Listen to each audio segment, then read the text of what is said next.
Welcome to my channel Hema Hungama and welcome to film updates. మరి film updates లో ఒక మంచి పోస్ట్ చాలా వైరల్ అవుతుంది. అంటే రీసెంట్ గా చాలా పెళ్లిళ్ళు అయినాయి కదా, చాలా మంది సెలబ్రిటీస్ ఒకళ్ళ తర్వాత ఒకళ్ళు పోటీ పడుతూ పెళ్లిళ్ళు చేసుకుంటున్నారు. అందులో బాగా చెప్పుకుంటున్నటువంటి పేరు, బాగా వినిపిస్తున్నటువంటి పేరు కీర్తి సురేష్. సో కీర్తి సురేష్ ఆంటోనీ గారు రీసెంట్ గానే పెళ్లి చేసుకున్నారు. ఇది ఇంటర్ కాస్ట్ అవడం వల్ల రెండు స్టైల్స్ లో పెళ్లి చేసుకోవడం జరిగిందనమాట. అయితే బేసిక్ గా ఏ సెలబ్రిటీ పెళ్ళైనా సరే అందరు సెలబ్రిటీస్ వాళ్ళ పెళ్లిళ్ళకి హాజరు కావడము, వెళ్ళి ఫోటోలు దిగడము, పెట్టడం మనం చూస్తూ ఉంటాం. కానీ కీర్తి సురేష్ పెళ్లికి సెలబ్రిటీస్ ఎవ్వరు కూడా పెద్దగా రాల.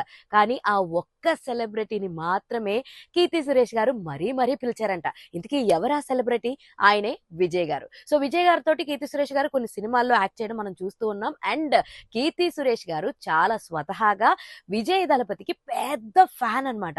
సో ఆ ఉద్దేశంతో ఆయన్ని మరీ వెళ్ళి ఇన్వైట్ చేయడం, ఆయన అలా అంత పెద్ద ఫ్యాన్ అవడం వల్లే ఆయన పెళ్లికి వచ్చి వాళ్ళిద్దరికి బ్లెస్సింగ్స్ ఇవ్వడం. అండ్ ఇప్పుడు ఆ ఫోటోలు అయితే వైరల్ అవుతున్నాయి. అంతేకాదు కీర్తి సురేష్ గారి ఫోటోని పెట్టి ట్యాగ్ కూడా చేశారనమాట.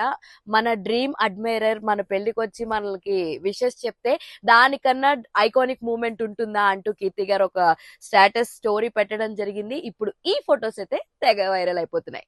సో ఇలాంటి interesting and more fun videos కోసం మీరేం చేయాలి? ప్లీజ్ డూ ఫాలో హేమా హంగామా.